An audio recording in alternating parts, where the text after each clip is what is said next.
Fresh off the national championship, we're bringing you Jeff Foxworthy. He was there.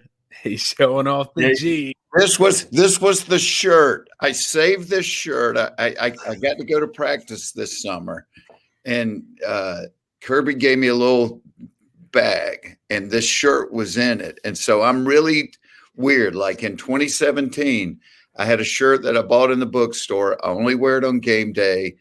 I was on a hunting trip, and I left it at home for the Auburn game. So, well, but it didn't take a defeat. So I had something else. So I wore it. So that shirt, the only play that shirt trailed for the whole year was to his throw in overtime.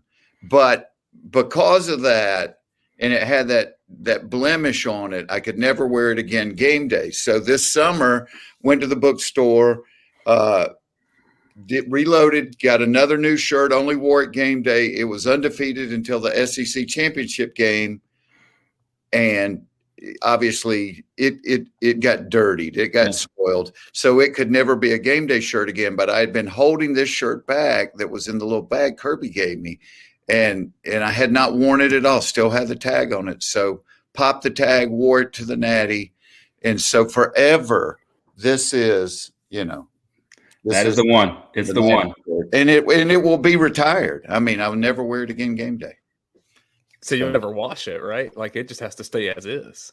Well, I did wash it for you guys. I didn't want to be on your podcast, Oh, man. All right, so how does it feel? How does it feel to be a champ? Dude, you know what was so weird? And we drove up, my brother and two of my friends. We have the recruiting text thread. We have game day text thread. I mean, we're all in this together. So we drove up, and one of my buddies, Kyle Roney, said, I've never seen a stadium will a team to win like that one did. I mean, I never sat down except for TV commercials. I've never seen a game start to finish that you didn't sit down. People stood the whole time. I lost my voice, because every snap that Alabama had the ball, just trying to do my part, willing this team to win. So when Keeley intercepts the ball, I never saw it coming. I started sobbing, dude. I just started crying, and I'm sitting there jumping up and down, hugging people I don't know, but I got tears.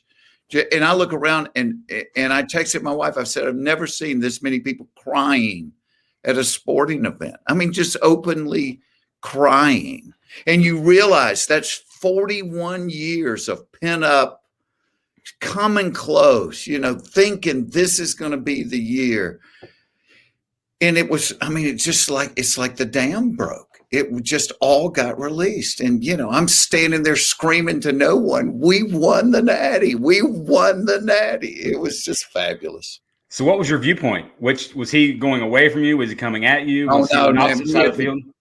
Perfect seats for the fourth quarter. So we're on the Georgia sideline in the end zone where AD, Keeley, that side, so perfect seats for the fourth quarter. So he was coming right at you. Coming right at me. Yeah. That's so then you saw. And I got to tell you, Dayne, was it you that put together the video of the 25? Nothing for the people that weren't fortunate enough to go, nothing captures that moment better than that compilation video. I mean, it's just from all angles that people, it's like they lost it. It's like the dam broke. How many times have you watched it? That was the moment you realized, holy crap, this is going to happen. We just won the Natty. Let me take. So how many times have you watched that video? I've watched it all the way through 3 different times now. But I will go back and watch it. That is a new generation's Lindsey Scott play, I think. I mean, for all the great plays within that game, that's the one that is going to live in Georgia lore forever. Let me take you back to earlier in the fourth quarter, though. So when the call happens, and I'm sure in the stadium, when Stetson has the fumble, and when that's ruled, I'm sure that review felt like it took years off of your life. What's your feeling in that moment? The weird thing was, I don't think anybody, including Alabama fans, thought it was a fumble. I mean, you just thought, oh, he almost got sacked and he threw the ball away. Nobody. And so when they went to review it, you're like, come on, dudes, let it go. And then the longer it went, I went, oh, crap, it's happening again. Here we go again. This is what happens when we play Alabama. Just shock. I mean, somebody threw a beer can that hit the lady in front of me when they made the call on the field. I mean, it hit her in the head. Mm-hmm. And you're like in shock. You're like, man, we've been willing this thing the whole time, and you're going to take this game from us on a rinky-dink call where the guy that recovered the ball didn't even think he was recovering the ball. It just a low thinking crap. But man, we answered so fast. And once we started moving back down the field, it was a different feeling. I mean, the whole game pivoted right there. Do you have the 80 Mitchell touchdown?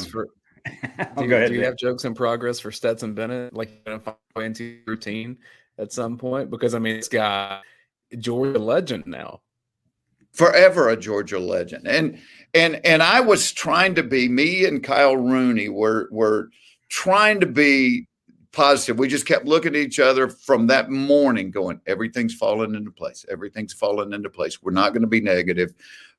My brother and Brent Burns were getting a little more negative, especially when Brent got a couple of cold beverages in him. He started to be, and I'm like, I don't want to hear it. Don't want to hear it. We're going to be positive.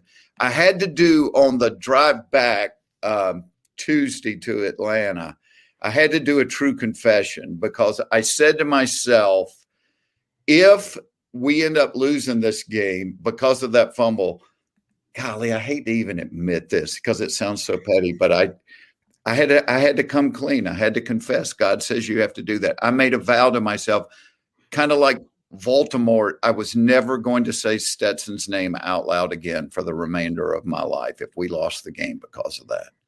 But, that was a moment of weakness for me. And Stet answered the bell, came back with just some beautiful throws.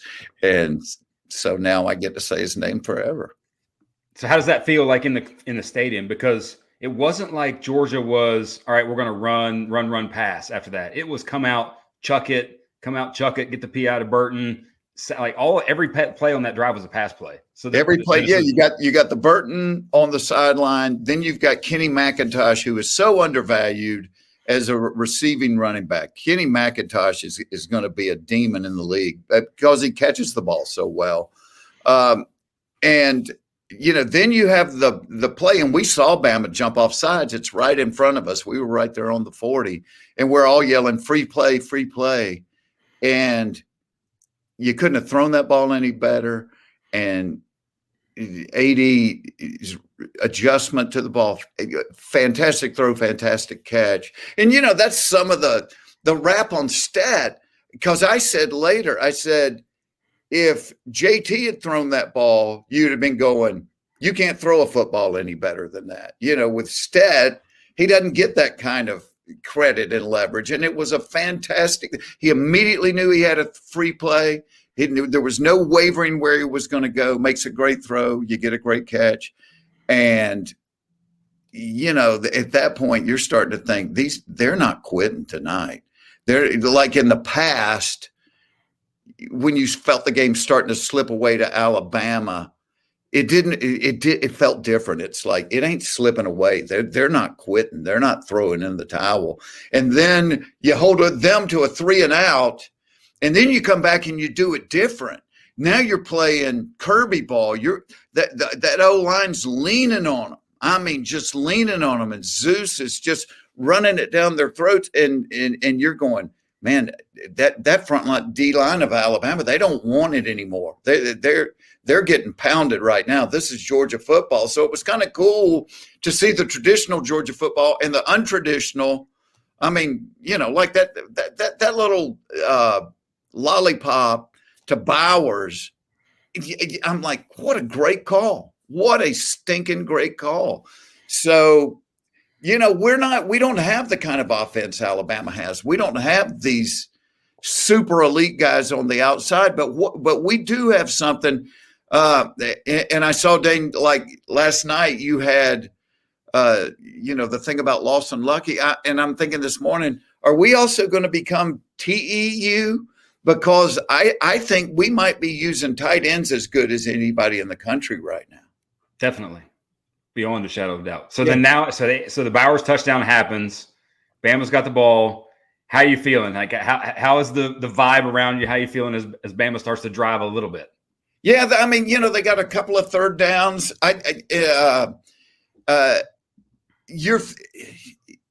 You're optimistically nervous, because it's 8 points, and I keep telling myself they still got to go for 2. If they get it, they still got to go for 2.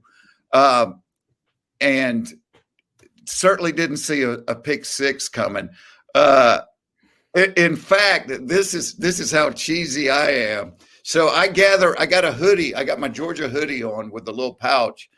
So at the end of the game, I'm picking up confetti. I got my bag of confetti, and I'm going to frame a photo of Kirby jumping and Keeley high pointing, and I'm putting that confetti all the way around it because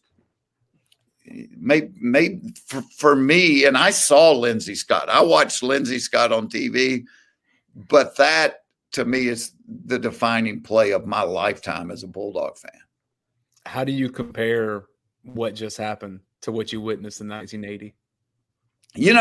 This is a true story. So in 1980, I'm working dispatch for IBM, and they offered triple time on national holidays. They only needed one person in the entire office to answer calls because they said nobody's going to be calling in for a broken machine on New Year's Day. So I volunteered for the triple time. And now in 1980, I had a Philco television, and you guys are too young to remember this.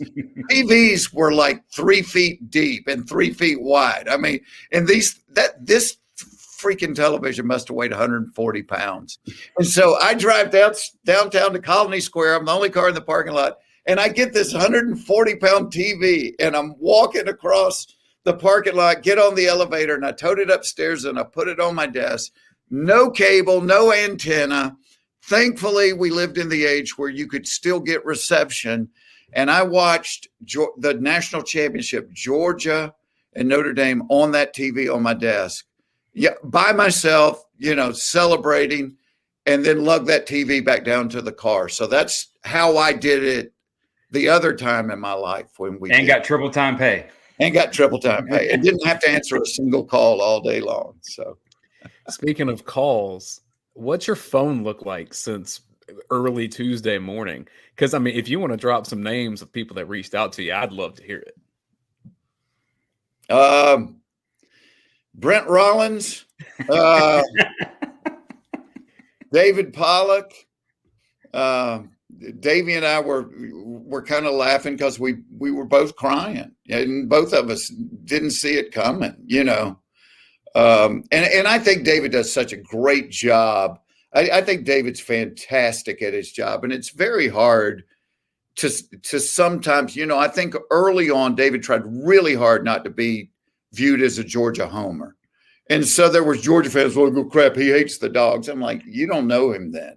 He freaking loves the Dogs, but doing his job, he's being professional. He's not, but Davey's in tears Monday night. It just meant so much to so many people. I know as much as it meant to me, it didn't mean any more to anybody on the planet than Kirby Smart. Kirby Smart loves Georgia. And Kirby's right. It's those guys that were up at 5 a.m. running the stadium stairs and working out and all. But it's also those people that got in their cars, and there were a ton of them, and spent money they didn't have to drive to Indy. It's people that went to the bars wearing their T-shirts and sweatshirts. And I mean, this just meant something to generations of people. And, you know, I know at the end of the day, it's just sports, but it's bigger than that, man, especially at UGA. It's tradition. This is how we do this on a Saturday. These are the songs I cracked up because we stayed in Louisville because hotels were so sold in Indy, but we're cracking up laughing at St. Elmo's restaurant that the police got called in, and you watch the video of who's that coming down the track, and I'm like, oh my God, Georgia fans are getting the police called on them in a restaurant for calling the dogs. But it meant so much to so many people, and it was just such a relief. And Brent, you know me, I'm always like, who are we talking to for the class of 2023, for the class of 24?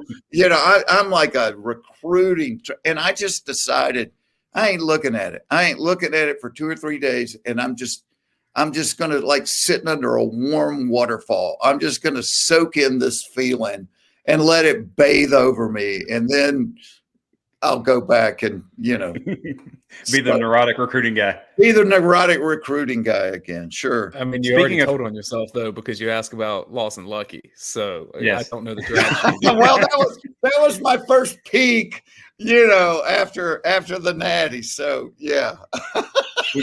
You mentioned Kirby. How you know, just speaking to him and doing it his way, kind of, you know, with the defense first mentality. The offense obviously was very explosive, but it was still, I think the team was very much of his identity. Speak to that. Yeah, you know, I think it was, and I think some of it was personnel. You know how sometimes it just works out that way that I thought it was so big, like when Devontae Wyatt and Jordan Davis said, we're coming back. You know, it reminded me of like Davin Bellamy and Chubb and Michelle going, we're coming back. And you're like, man, this is the kind of that, because I think great teams usually have great upperclassmen leadership, you know, the juniors and the seniors. So, and they were so stacked on defense. And I think that just played right into Kirby's hands. And we live in an age where it's almost like, as you talk about football, whether pro or college, nobody talks about defense. It's all offense. You know, the college football has just almost become Big 12 football. I mean, just sling it and don't play defense. And so I thought, wow, this is really unique in a year where it's all offense, that you got one team that is so good and plays such great defense. And after the SEC championship game, that really rattled my brother. He's like, that one gut punched me. But everybody was talking about Stetson. You can't win a natty with Stetson. Stetson's not the guy to win a natty. And I said, you're viewing this wrong. I said, if our defense, which going into the SEC championship game and was allowing 6.8 points a game, I said, if they had given up triple their average, that would have given Alabama 21 points. Well, we scored 24. We still win the game. They didn't give up triple. They gave up 6 times their average. I said, so this isn't about stat. This is about, can we get back to playing defense the way we had the previous 12 games? Because if we do, nobody, Michigan or Alabama, is going to beat us if we get back to playing that kind of defense. And good Lord, you've got Dan Lanning, you've got Schumer, you've got Will Muschamp, you've got Kirby. I mean, you've got some defensive geniuses on that side of the ball. And they went back to playing that defense. And that's the defense, even in the first half when we looked so hapless on offense, the defense kept us in the game. Alabama goes inside the 36 times during the game and comes away with 1 stinking touchdown. What would you have bet that would have happened? Man, once they got into the red zone, we locked down. Yep. Forcing the field goals was basically the key to the game. So you play the first half and you're like, man, we just can't figure it out offensively. And we're down 3 points. We can't play any worse offensively, and we're down 3 points going into halftime. And then I thought, you don't hear much about it, but man, I think when they moved Jamari to right guard, that's almost like a Tua move. I mean, Jamari'd been playing left tackle the whole season, and you make that big of a change on your offensive line, but we got better fast after that. And run the ball a little bit more in the second half. Yeah. Start to sort of be physical in the second half. It was definitely a performance there. You mentioned about going to practice, and I think you said it was in the summer. Was there anything that stood out to you that day? We're like, okay, this is going to be completely different this year. This is a completely different vibe. Yeah, that they were, and I'm so blessed. I know I'm so fortunate to get to go to practice once a year. And I think about football practice like when I was in high school, and there was a lot of standing around and waiting. There ain't no standing around at a Georgia practice. I mean, there's not a wasted second. You're running from one drill to the other. Horn sounds, you're off to do something else. All of a sudden, Kirby screams, 30 seconds. You got 30 seconds to kick a 41-yard field goal. And whoever's on field goal teams run into the middle of the field. I mean, to feel that pressure of having to get something off. And it's always been intense. But this year, it just felt like it was different. Like they were on a mission. There was no joking around. There was no it's like they were locked in. And we made that comment driving back to Atlanta from Athens that day.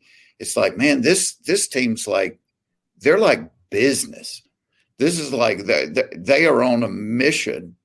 And, I thought you saw that carried out throughout the year. They had each other's backs so well. I felt like the defense all year was like, whatever you do, we got your back. I thought a big play in the Natty game was when Alabama came down and they do that. It's third quarter, I guess, but they have that 17-play drive, and we're not giving up big plays, but they're third down on us and third down on us. And I looked at my brother and I went, crap, this is too many plays. Our defense is going to get gassed. That's the Alabama way. We've all lived through that before, that your defense, and they run 17 plays. We hold them. They go to kick the field goal, and Jalen Carter blocks it. And I looked at my brother and I went, they just had 17 plays and walked away with no points. That's huge. And I heard a little back to the Rose Bowl, how the block kick. I mean, it completely changes momentum because it does, man. It's a huge, huge play. It's such a big swing, and I mean, to me that just said this dog they ain't giving up this time. And that would have been easy to. They had to be gassed 17 plays and let Jalen and man, you want to see a play, go back and watch that in slow motion. Watch that play in slow motion. The effort that he had coming through, squeezing between the snapper and the guard there. I mean, just all out effort. It was amazing. You think about the effort. Flash forward to October, and you and I are just walking around a hospital, let's say with Piedmont or something. Are there more baby Stetsons or more baby Ringos?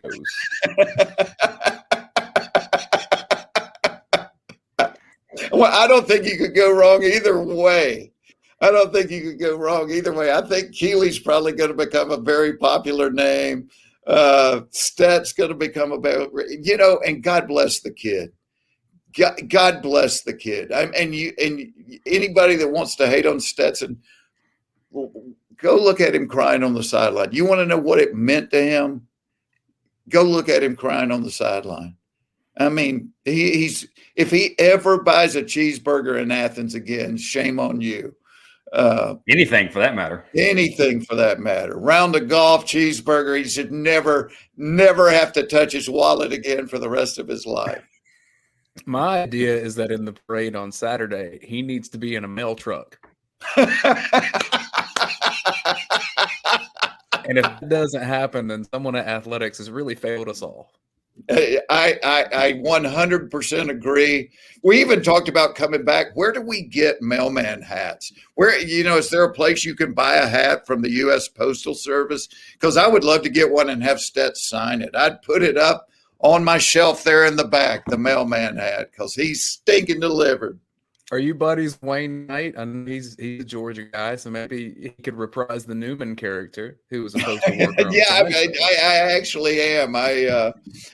We used to film right next to Seinfeld, so I would see him quite often when I was out there. Well, there you go. If you put that online, and all the Georgia people will flock to it, I promise you. Get him and Stetson together. So, now that it is here, and now that it is a thing, who's your guy for the 2022 recruiting class? Yeah, you mean out of the class we just landed? Yeah.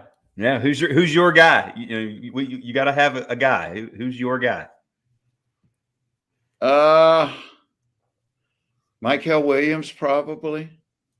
I mean, he went out and dominated in the All-American game.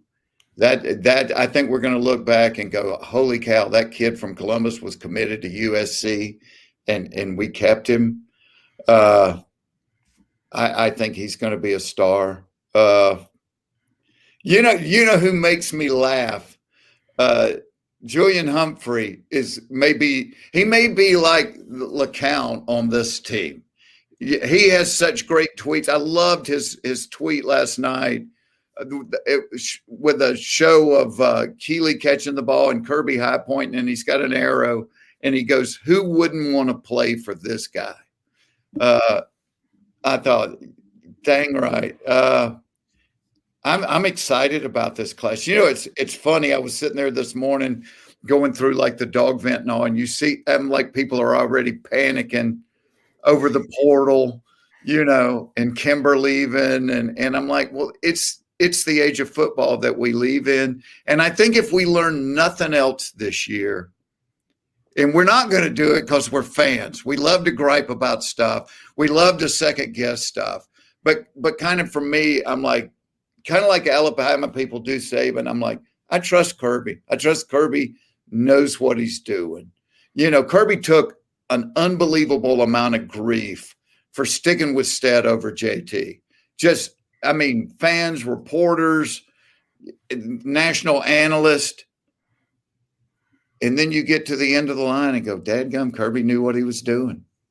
He knew what he was doing. And so, whatever happens in the port, I trust Kirby. he did it last year. When we had the mass exodus of DBs, and he goes and gets Tyke. So I trust where, he's going to find the people. And it ain't going to be 41 years before we have this conversation again. I would bet that's true. Well, and a lot of people were saying that look at how much you're losing on defense, probably 9 starters and then some other guys that don't start.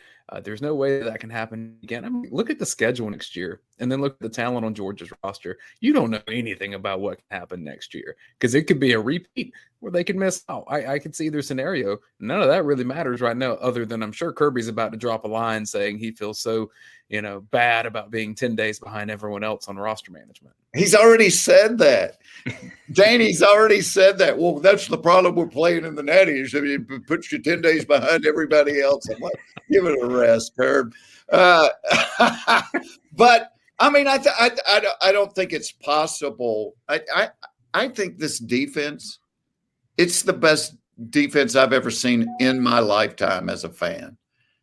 Just hair on fire. And it wasn't like it wasn't like it was Roquan and it was just one guy that was that fast and close. There were so many, that Trayvon Walker running down the wide receiver. Go watch that play. Trayvon gets knocked to the ground on the line and gets up and run down to the field and catches the wide receiver from behind. This defense was so fast. Nolan Smith's playing like his hair's on fire. Nakobe, Channing Tindall. This was a special defense, but I think we're reloading. I think there's a lot of good guys coming back next year. Jalen Carter's still there. So I think we might take a little step back defensively, but I think offensively, we've got a chance to take a step forward. So maybe the Bulldogs of next year look a little bit different. Maybe we're a little stronger offensively, might give up a few more points, but we might score more points. So you mentioned Nakobe, Dayne, and Channing. You mentioned Dayne and Tyndall back to back, and I thought the emblematic play of the national championship on defense, other than Ringo, that's the play everyone's going to remember. In the red zone, when Channing Tindall misses his assignment and Nakobe Dayne covers for him and forces the incompletion and immediately gets in Channing's face and say, "We can't do it that way," or whatever he says. Oh yeah, well he's almost like Kirby. He's like teaching. It's like no, you got to do it this way. And what happens the next play? The next gets play, in the backfield. You've got Bryce rolling to his right, and Channing hawks him down. Now in the SEC championship game, Bryce breaks that tackle. In the Natty, Channing brings him down. So yeah. And I think when you're talking about big legacies, and I thought this 17 and 18, I left saying that Andrew Thomas was one of Georgia's best 10 players ever. Now, maybe that's my youth and not having seen a lot of these best players ever. But, man, Nakobe Dean's right up in that conversation now, too. Did you think after Roquan left, I thought Roquan was a generational linebacker for Georgia. I didn't think this soon afterwards. And God, I love you. Talk about a damn good dog. Nakobe Dean, character, intelligence, heart. I mean, he was the heart of that defense. Forever in my life will love Nakobe Dean. Fantastic player. There's just think of all of the sort of DGDs that you're going to have from this team. I mentioned yesterday on Twitter, William Poole played more snaps in the last 5 games than he played in the previous 4 seasons. Yes. And then had the game he had in the Natty. And William Poole had one of the best plays in the Natty when he goes to break up you can't play DB better than that, where he breaks up that pass coming across the middle. William Poole, by the way, from Hapeville, which is where I played my football, Hapeville High School. So shout out to my homeboy there. But you're exactly right. William Poole, who had the blown coverage in the SEC championship game that allowed Williams to run wide open, and comes back. And all right, here's my question for you guys. If you had it to do all over again, would you want the undefeated season, or was it sweeter because of what happened in the SEC championship game? Regardless of what would be wanted, I don't think it's possible without that. Like, I don't think that Georgia is as hungry without that loss. So I don't think you get the national championship, feeling without having gone through that disappointment in Atlanta. I agree. And I also think that, and you heard the players talk about this after the game, was the conditioning that they did the moment the SEC championship game was over until the national championship game. All the running, all the conditioning that they did to get, because you had guys play more snaps than they ever have, especially along the defensive front. And you just don't get that if you walk through and just trounce Alabama in the SEC championship game, beat them by 10, 15 points, something like that. You might not get that. Now, you still might be undefeated because you don't play anybody else that's good enough to beat you talent-wise, but you don't get it had to come to me. You had to beat Saban. It had to come beating Nick Saban. I think that made it the most poetic justice of all time. Yeah, and you said that early in the year. You said I want it to be we need to go through them, and I agree with you. My brother said back when it happened, he said, one of the worst things for us was finishing the year with Charleston Southern and Tech. He said because we weren't pushed at all, and you guys, I'm sure felt like I felt as I watched the SEC championship game. I'm like, who is this team? Yeah. Who is this? This isn't us. And of course, you've got the national media. And I said at the time, Alabama played by far their best game of the season the same day Georgia played by far their worst. And so when you hold it up like that, I mean, the gap is huge. You go, oh, crap, Alabama, the national media was, Bama's this much better than Georgia. And I'm like, no, they're not. You're reading a false indicator. That's their best the same day as our worst. If we play our best and they come back to us, it's a different story. And, I think, when you were watching the Michigan game, I don't know how you felt. I had in that first quarter just exhaled and go, we're back. This is us. This is Georgia again. It definitely looked the part. Yeah. They looked the part.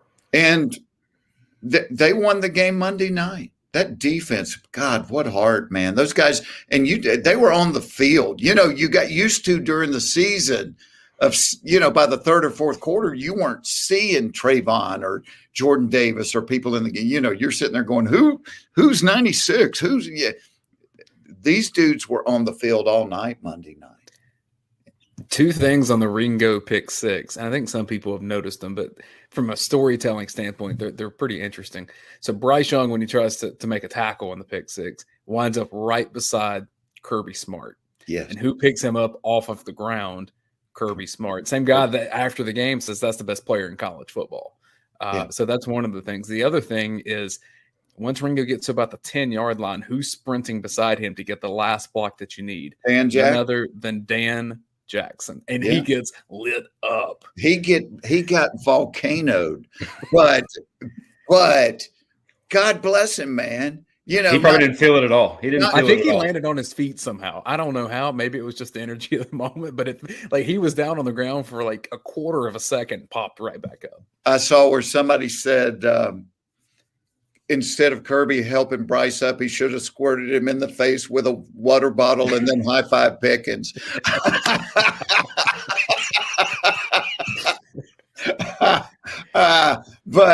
But Dan Jackson, I love Dan Jackson. Dan Jackson's to me kind of like that Lad McConkey. He's got twice as much heart, as he probably initially had talent now. And they're both extremely talented, but I love the heart of that kid. Just barreling down the field. Who can I hit? Who can I hit? And that was a car wreck on the 4-yard line. But well, and by name alone, he doesn't sound like an SEC safety. He sounds like a guy. Just his name sounds like a guy that's an opening act for you. No, you're absolutely right about that. But he's a DGD. So did you sleep at all? Did you get to sleep at all? Did you actually, or how did that work after the game? All right, this is when you have a problem. So as I said, we're staying in Louisville. So we're probably in the stadium because we soaked it all in. We wanted to get showered with confetti. We watched the trophy presentation. So we leave the stadium. It's like 1, get to the car. Apparently they played in Indy because the stadium in Siberia was booked. It was so stinking cold. So we get to the car, and of course you've got that. Anybody that goes to a Georgia game knows that crawl, till you can get to the interstate. So by the time we get to Louisville, it's 3:30 in the morning. We get up to our hotel room. I'm sharing a room with my brother. He goes in, immediately turns on ESPNU, and we sit there and lay there in bed eating potato chips, watching the fourth quarter of the game again on television. I'm like, we have a problem. We just saw this live, and it's 4:00 in the morning, and we're laying in bed eating potato chips watching this. Did you still fist pump and do that when AD caught the ball? You still did it. So we slept about 4 hours and got up, and it took us, I think it took like 6.5 hours to drive to Louisville, but they had like 4 wrecks. So it took us 9.5 hours to drive back.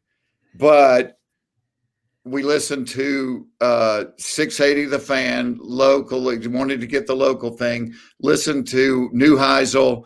But the thing we were really holding out for was to listen to Feinbaum, because we knew all the Alabama callers had gone into hibernation. All these people that called every day, because we had made a vow. We said, if Georgia loses, we're not watching Feinbaum. I'm not listening to that. But they kind of disappeared. So, did you see Al Duncan on Feinbaum? Yes, God bless Al.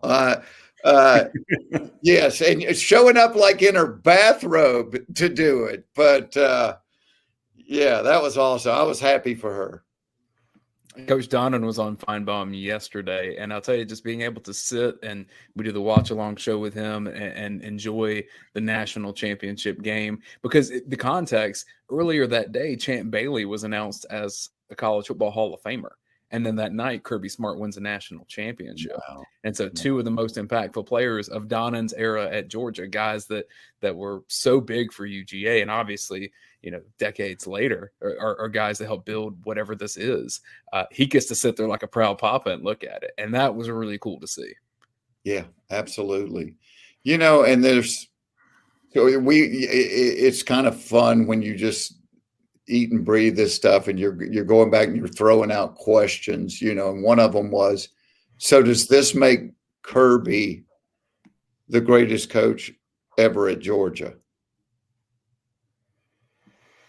I mean, right there, right? I mean, if you're measuring by titles, then he's tied for that. And if you go amount of time that it took, and then you go what's the program's trajectory from here? Because I don't think anyone would say this is going to be it. I mean, if you had to place the bets there, no one's placing the bet at one and done. No, it is. You've, because of recruiting, is all of a sudden you realize, I mean, even though Saban had a young team, because of the way they recruit, you still got a shot. You got a good shot. It's recruiting, but it's the infrastructure and salesmanship too. I mean, that was the first thing that Kirby did, was get in these boardrooms and say, y'all got to invest in this deal. And it's stuff that Mark Richt was saying at the same time too, but it was just all the confluence of events at the right time to say, if you want to do what Alabama's doing right now, then we have to change things differently, on the inside. And that happened. Well, and a lot of props to McGarity, because Mark Richt is one of my favorite people. I love Coach Richt. That had to be really hard for McGarity to let Mark go, because he was tired of hearing people say 10 wins isn't enough. We want it all. And I think for him to go, all right, if you want it all, A, this has got to happen, but B, you got to open your wallet, and we got to be able to compete facilities wise. And it happened. I mean, good God. I mean, I was walking through the new facilities, and Rennie Curran said to me, I've been in every NFL locker room in stadium. I've never been in anything that nice. The Georgia people responded. And I'm sure I'm biased. I don't think there's a better college football fan base than UGA. We travel. And I don't know if you ever heard numbers, because we were speculating at the game. I mean, early on we were going, this ain't 50-50. This is, what is it? Is it 65-35? Is it 70-30? But the Georgia fans are as great as anybody. And, that's the only thing in my life. I went to Georgia Tech because I had no money and I had to live at home. God, I would have loved to have gone to Georgia. And thankfully, people don't give me crap about going to Tech, because I have loved Georgia all my life, and people have allowed me to jump on the Georgia bandwagon. But I've been on it since I was a little kid. I remember sitting there with my granddad. By the way, the pose I got now, the Cobra, we made a vow as a group. We weren't doing the Cobra at the game. That's when you've given up, is when you do no surrender. The camera would have found you. You would have been on ESPN. They would have found you. Yeah, they would have found me. But even though I never went there, I love UGA. I love the fan base. I love the tradition. Just everything about it. And so thank you, dog fans, that you don't give me crap that I went to Tech. Tech kicked me out. But it doesn't matter. I didn't give a rat's butt. Hey, if you want to come get your journalism degree, let me know. I can make some calls. I was thinking, that's weird you say that, Dayne. I thought this morning, man, if my life had been different and if I had the money to go to Georgia, what would I have majored in? And I thought, yeah, it'd probably been journalism. So yeah, tell them to give me an honorary. Tell them to give me an honorary degree, because I don't have a degree from Tech. So if they would do that, then I could be a dog. That's my heart's cry. I just want to be a dog. So I mean, this spring graduation, you speak at graduation. That happens. I'll talk to Josh Brooks, and he can talk to the right people. They give me the diploma to go with the rest of the class. I mean, everyone else is just there for your ceremony. I would cry again, just like I did at the Natty. I would cry again. Hey, Mr. Moorhead, he's probably going to be listening to the podcast. You know, he's going to see that. We'll get it to the right people. We're going to make that happen. All right, let's get you out of here with two things. One, how much merchandise have you already bought? And two, what is your sort of lasting memory of all of this? All right, I did go online last night. I got 2 short sleeve T-shirts, 1 long sleeve, 2 long sleeve T-shirts. So I didn't buy a sweatshirt. So I've only bought 4 shirts. And my wife is going, half of your wardrobe is UGA stuff. You've got to get rid. She said, it's fine that you're buying new stuff. You've got to get rid of some of the old stuff. But I won't. Some of that old stuff I wear a Georgia shirt or hat almost every day of my life. Is some of that older stuff from the first national championship? No, it's not quite that old, but I mean, I've got some that is just banned to yard work because you've worn it so many times where the pit stains don't come out; they're just kind of permanent. Yeah, I've got some pretty nasty ones. Speaking of them, have you seen the ones that the people that have that drank the Coke bottle from 1980 that down the that one? I've seen some of that. That's a little much. I heard about somebody doing that. It couldn't have been good, could it? I mean, I hope not. I would think not. No. Wow. Oh, that's cool. I mean, that's what I'm telling you. That's this fan base. There's no other fan base that loves their team like Georgia does. You might be a crazy redneck fan base if you drink a 41-year-old after a national championship. And you might be hanging over the toilet about 4 hours later, giving it back. So I just can't think that's good for you. Jeff, if you want to plug anything that you're doing before we get you out of here. I'm at the Fox Theater February 5th, my favorite place to play in the world, with tons of new material because with COVID, I went 1.5 years without getting on stage.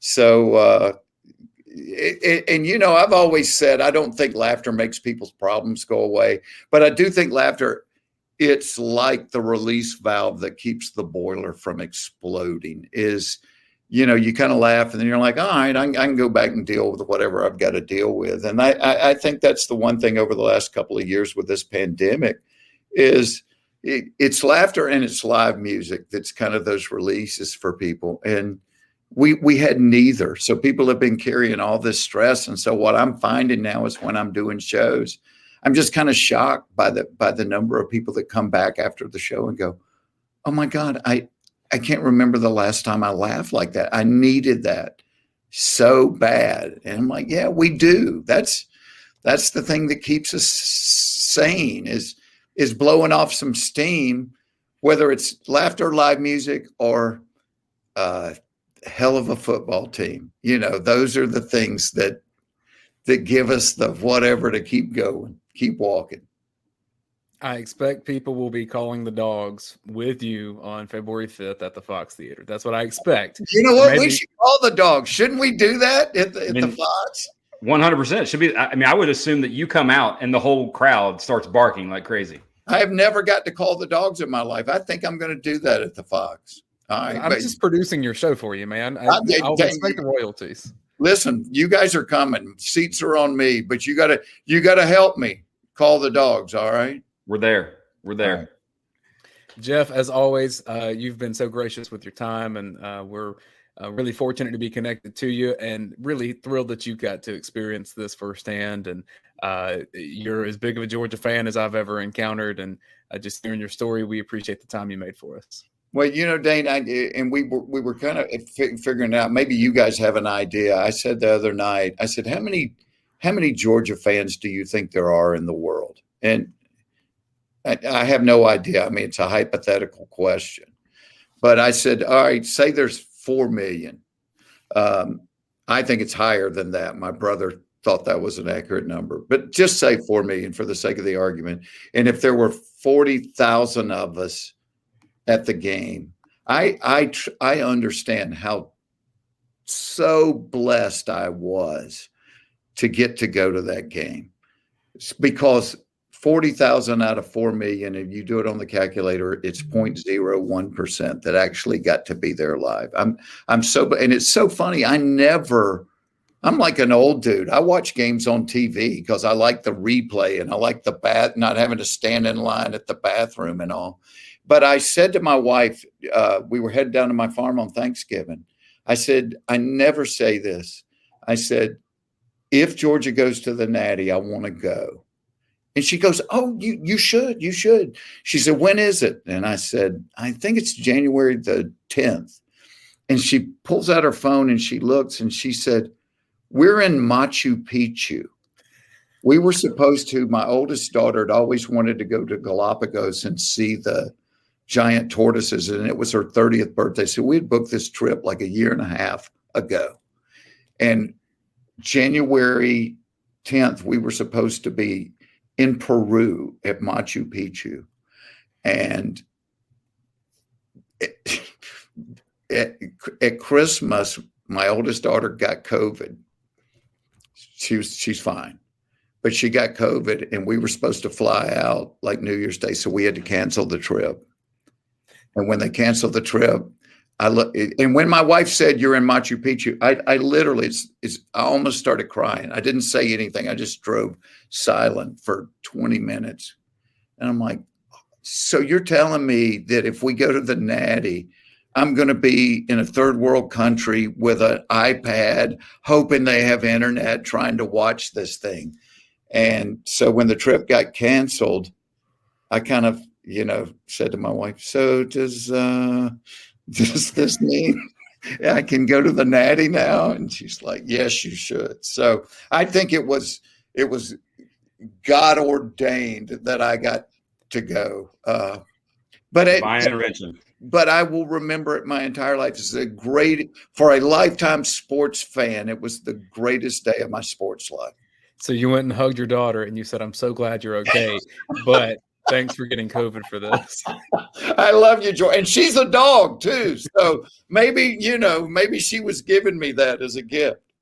It all worked out. Well, you're the best, man. We appreciate you. And we'll do this again sometime. And on the 5th, we plan on seeing you then, hopefully.